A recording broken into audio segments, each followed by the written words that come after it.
Welcome to the Great Mohaw's YouTube channel, where Mohow explores everything science and technology.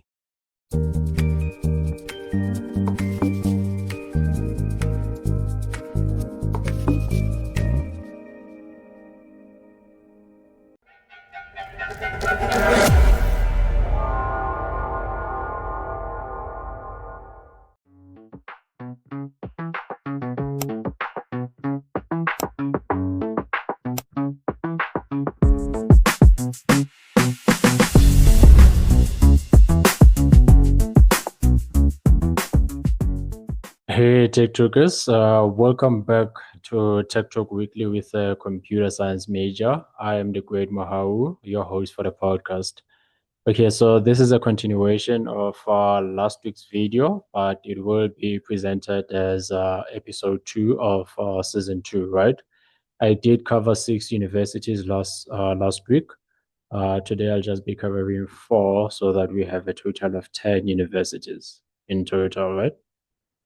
Okay, so for today, I'm gonna do it a bit different because that's what I had planned to do last week, and I'm trying to keep the video short, 20 to 30 minutes because the editing process is quite long if the video is long as well. And I also believe that nobody wants to watch like a 45 or 50-minute video. So yeah, let's get started. As I said last week, we kicked off the season covering computer science requirements at universities like UCT, UFS, NW, UJ, Wits, UP. Which other university did we cover? Yeah, but then if you want to see all those universities we covered, go check out that video. For today, we'll be covering Stelis, UWC. Let me see the other two. It's Stelis, UWC. Which other one can I cover? UKZN. And then, yeah, we'll see the last one. We'll see with the last one. But then, yeah, those 3, they have to be covered. Okay, so I'll firstly start talking about my experience basically as a computer science major. And yeah, we'll just talk through the tough modules, what it really takes to be a computer science major, and why this degree is basically a game changer. Okay. If you are somebody, you're in high school, right? If you're watching this video, you're dreaming of a career in the tech industry. Maybe you want to become a software engineer, a machine learning engineer, an AI engineer, data analyst, and all that. Come, computer science is for you. So, okay, first off, who is computer science for? Because I'm trying to keep it short, right? Um, Computer science is not for everyone, okay? And that is okay. Just like each and every career, that is not for everyone. I basically recommend computer science for people with a solid academic foundation, specifically when it comes to like mathematics, physical sciences, and of course the soft skills, English. If you've done those subjects and then you excel in those subjects, then you can definitely get into computer science. But academics is not everything, okay?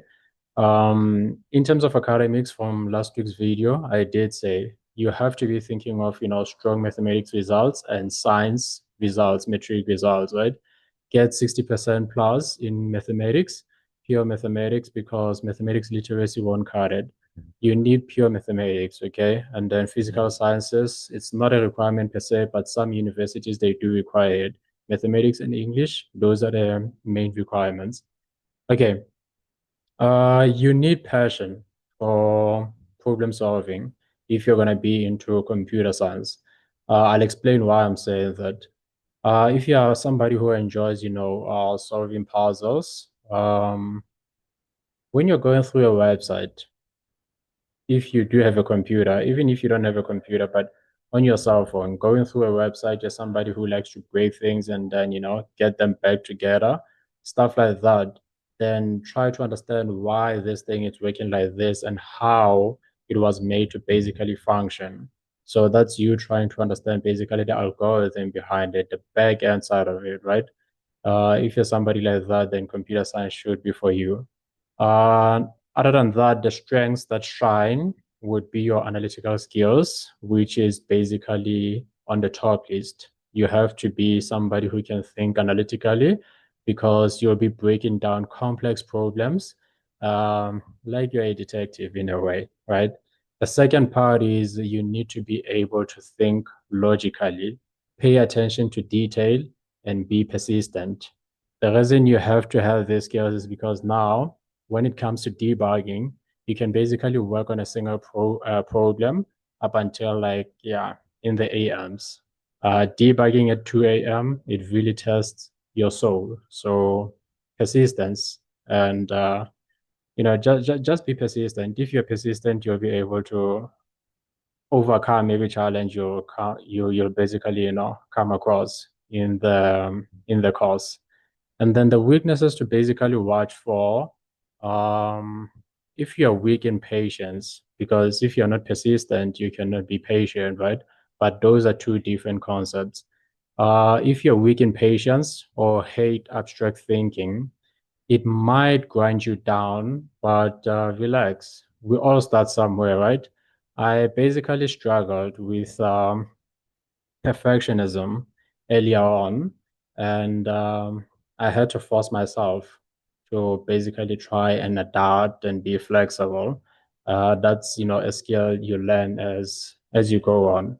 So all I'm trying to say is, although you're required to have this type of skills, we all start somewhere. It doesn't mean if maybe you're lacking with one of the skills over here, then you cannot get into computer science. No, if you meet the requirements, apply, and then if you get admitted, go there. Then yeah, you'll basically But analytical thinking, that one is important. If you cannot think analytically, you will struggle.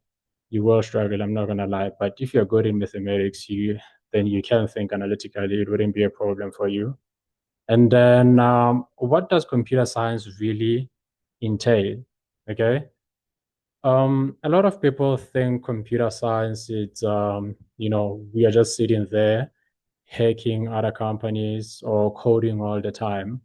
But that's not really the case. And that's where the difference comes in when we're talking about computer science and information technology or information systems. There is a difference between all those three, qualifications. But with computer science, it's not just, coding memes or hacking banks like you see in movies. Computer science is basically the science of computation that deals with designing software, understanding hardware, algorithms, data structures, artificial intelligence, cybersecurity, and networks. So over here, you'll basically learn to make computers think efficiently. Okay. So machine learning is a branch of artificial intelligence, data science, it's a branch of artificial intelligence. So if I say artificial intelligence, I'm basically encompassing everything, machine learning, data science, and all that. So yeah. On your first year, let's see, it differs with universities. But then if you're starting off, the first programming language that I would say go for, it's Python. If you're starting off Python, it has the easiest syntax out of all these other programming languages. You cannot start off with C sharp, you can, but it will be a bit challenging. Start off with Python because the syntax over there, the technical jargon, you'll be able to understand because it's similar to English. So yeah, first year, that's what you'll likely be doing, Python, and then MySQL for like databases and all that, but that's not like advanced databases. It's just, basic, databases. And then let's go into the scoop for the curious, right? Obviously, you are watching this video. That means you really want to get into computer science. We are still going into detail onto basically what is computer science. I'm not going to be covering the difference between computer science, information technology, and information systems on this video. I will be doing it as time goes, but then for now, let's cover this, right? Just expect 60 to 70% to be theory, and then 30 to 40% to be practicals, okay? You will have practicals each and every week, but this will differ with university to university. Well, when I was at NW, we had practicals each and every week. When I was at UFS, we had practicals each and every week. A friend of mine is studying at Stellis. They have practicals each and every week. So I would basically like to assume that, all the universities, they have practicals each and every week. If not, that is not a bummer. But then be out there trying to code all by yourself. There's YouTube videos, there's Coursera, there's Lead Code. You can basically go there, practice your coding. You don't have to wait for the lecturer. Okay. So yeah, just make sure that each and every week you do practicals because that is what is mostly important. And of course, since I said 60 to 70% of it, it's a theory, you also need to understand the documentation. Don't just, watch YouTube videos, also understand the documentation. Check out, what's the website? I think it's OpenStax. Check out OpenStax. They've got free textbooks over there for computer science and for Python as well. I think for data science as well. So check out those. Yeah, go through those textbooks. They really helped me out when it comes to like physics. They don't cover computer science only, but they also have textbooks for physics, mathematics, and chemistry, if I remember properly. It's OpenStax. I'll leave the link in the description and then I'll put something on the screen. So yeah, the VL talk. There are certain modules that will trip you. Okay. I've covered Python, but that's a programming, programming language. So you'll likely find it in a programming module. There are also developmental modules, right? I believe that's the reason they say English is also a requirement because this developmental modules, it's basically like academic literacy, computer literacy. If you did CAT in high school, you'll likely be exempted for computer literacy, but it differs with universities. At UFS, because I transferred from NW, I didn't necessarily have to do computer literacy. So, okay. If you did CAT and you got like 70% and above at UFS, you also get exempted if you're straight from high school. These modules that can trip a lot of students. There's my experience with regards to Northwest University. And I also struggled with this module. So on my, it was first semester, it's data structures and algorithms. Yeah, no, that module, it will hit you hard. Be sure to pay attention to that one because it gives a lot of students, problems. But yeah, second semester I was able to like conquer it. But first semester it showed me flames because I mean I was on my second year, then third year, first semester, yeah. Okay, so because of, the concepts that are covered there, and it's just a lot of content in a short period, lack of a better term, but then yeah, it's just a lot of content. You will be covering like, abstract nightmares. That's what I would like to call them. This nightmares, it's trees, graphs, the big O notation, and basically your brain melts optimizing search times because big O notation. Wow. Nonetheless, this one didn't give me any issues. It was discrete mathematics. So yeah, this is just proofs, logic, sets. I vesseled this one, as I said, it never gave me any issues. It's just pure logic puzzles on steroids. And that's not the only mathematics module you will be doing. Calculus, it's another module. Because I was majoring with physics and computer science at Northwest University, calculus was there each and every year. And first year it was okay. Second year it's fine. Third year, yeah. There's a reason I changed to UFS. Besides other personal issues, I changed to UFS because, yeah, calculus was showing me flames on my third year. We're doing multivariable calculus. Real analysis will show you flames as well. So be prepared. Other students, when it comes to like operating systems, this shouldn't be giving you any issues, but then there are students who basically struggle with operating systems, multi-threading, memory management, basically simulating kernels feels like, heading cats. And then the other one is compilers or theory of computation. So the Turing machine, there's this guy. It's basically named after him. If you did like, the history of computers, you'll understand what Turing machines are. Yeah, but this one it's basically gold for theory lovers.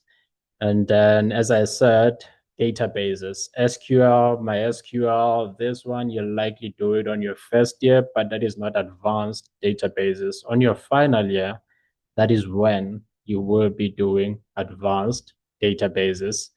Normalization and queries seem simple until joins break everything.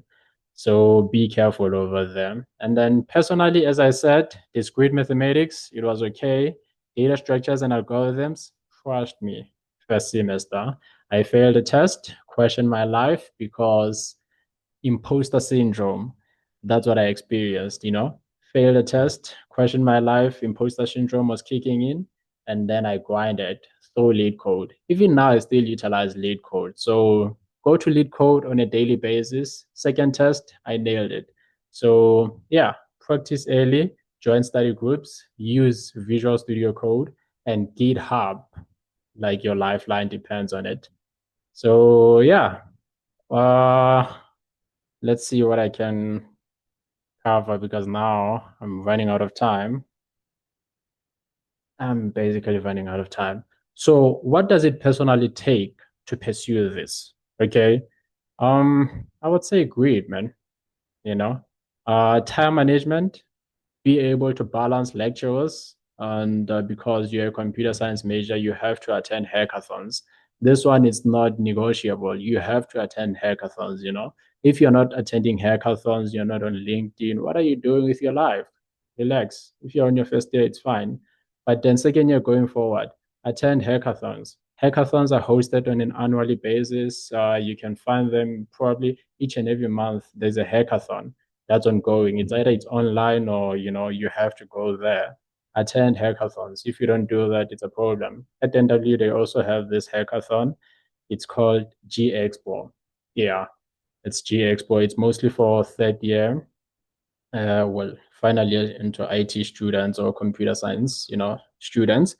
It's at the Val campus. So if you are at the Mafikeng campus, so if you're at the Mafikeng campus or the Potchefstroom campus, save up some money, come to Thunder Bay Park, and then yeah, attend that hackathon. That's where you'll also find other companies who will basically give you internships. So yeah, I've seen a lot of people receiving internships from that hackathon. Unfortunately, I wasn't on my final year, so yeah. Okay. But also high school learners can also attend. If you're in grade 10 to grade 12, you can attend because it's not only a hackathon for IT, but it's also for mathematics. So it's a mathematics Olympiad slash IT hackathon. So check it out. I'll also leave the link for it. They should be opening. They normally host it like late um, around September, October. That's where they hold it. That's when they host it. And then, yeah, curiosity to self teach. As I said, this is what basically, uh, will make you succeed into this into like you'll basically flourish into computer science. So when you're inside computer science, the curiosity to self-teach. YouTube is there. I mentioned Coursera. Lead Code is there. Lead Code is amazing, man. Check out Lead Code. Lead Code is amazing. So resilience for failures. As I said, the first test for data structures and algorithms, I failed it. Imposter syndrome kicked in. But if you're resilient, for failures, you will be able to succeed. Code doesn't work 80% of the time, and that is a fact. 80% of the time, your code will never work. And then that's when you have to sit there on that desk for hours. Hence, resilience matters, patience matters. Sit there for hours, solve that bug. There are people who sit down with bugs for 3 days. If you don't believe me, I will leave a link to a video whereby I was interviewing a business analyst. She basically transitioned from software development to being to client side, client based roles, which is basically being a business analyst. So she did say there was a time while she was working as a software developer, She was sitting down with a bug for 3 days. So yeah, I'll leave the link to that video in the description. That's on my personal YouTube channel though, because this video it's going to both YouTube channels, but it's going to the official YouTube channel as the second episode. Okay, the last thing is you must have a growth mindset. I'm from Gauteng, and I'm juggling, CEO and CTO duties. I'm now a certified drone pilot, and yeah, there's just a lot going on. So if you have a growth mindset, then you'll be able to adapt and just try and be flexible. Okay, fine. I think I've covered my experience and everything that is basically, required, the skills that are required for you to be in computer science or to flourish in computer science. Now let's cover the requirements for these four universities. So let's check UKZN computer science requirements.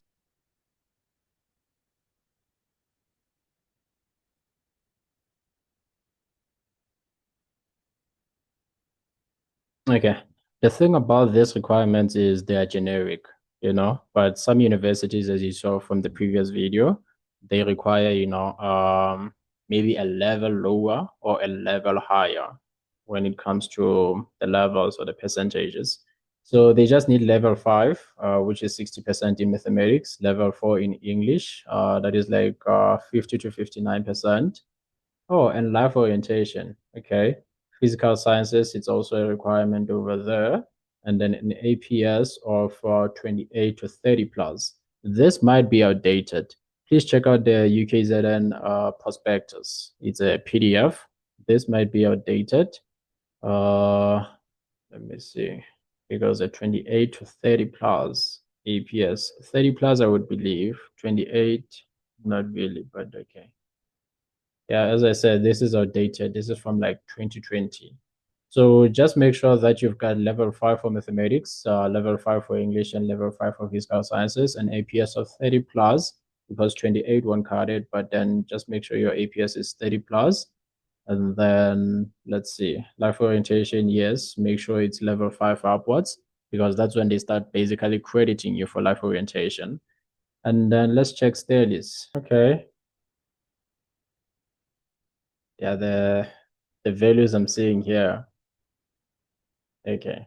So okay, now they require I thought it was like 80% now. Okay, they require, a level six or seven for mathematics.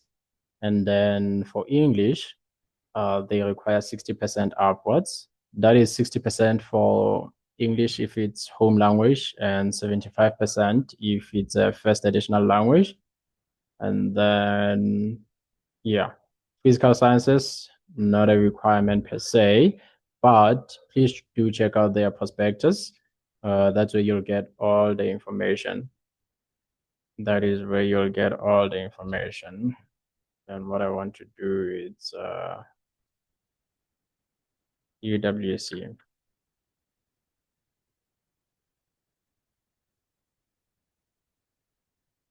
So for UWC, Uh, okay, an APS of 27 points. Guys, in this channel, we don't do 27. We don't do anything below 30, right? So make sure that you get an APS of 30 plus to be on the safer side. And then level 5 for English, level 5 for mathematics. Because now I believe this might be outdated as well if they're saying level 3 for mathematics. There's no way. No way at all. That is UWC. But check out their prospectus. Level 3 in mathematics, I don't believe that. Instead of saying check out the prospectus, let's go to their website because I remember this is because it's like an AI overview. Department of Information Systems, Bachelor of, yeah, it's this one.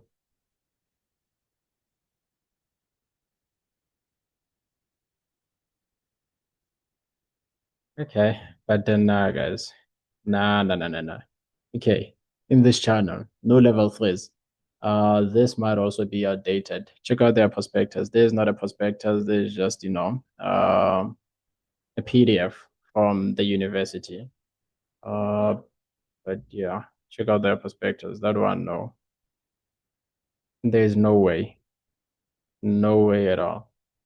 And then I think I'll just be covering those because, I mean, these things are generic. As I said in this video, make sure that you get an APS of 30 plus, level 5 in English, level 5 in mathematics, level 5 in physical sciences.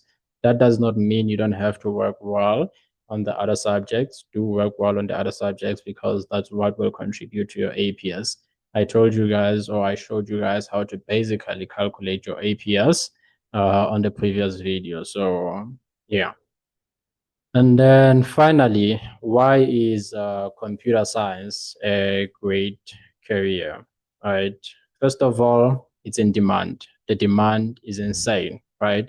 South Africa's tech scene is booming with fourth industrial revolution, the fintech. So basically, the financial technology companies, they also, are they are demanding basically computer science graduates, right? And also artificial intelligence startups. You working maybe as a machine learning engineer, a data analyst, or an AI engineer, since we are in the fourth industrial revolution, but going to the fifth industrial revolution. I don't know if you guys know about Joy, but check out Joy. Joy is basically a humanoid. A humanoid. Yeah, check it out. What that guy did over there, that is extremely impressive. Joy can cook, eh? So yeah, and then also another great thing about being a computer science or a computer science graduate is when you work, you can basically work remote, and there are global opportunities as well because now you're working remotely. You don't have to be in that country. As you can be, but because you're working remotely, you can work while you're in South Africa, but earning in dollars. And yeah, it's future proof. It's future proof because technology, as I said, we are moving from the fourth industrial revolution to the fifth in the industrial revolution. The robotics specialists, they have to be there, software engineers, AI engineers, machine learning engineers, they all have to be there because humanoids are here. The fifth industrial revolution is mainly about humanoids, not only humanoids, but it's mainly about humanoids. So it is future proof.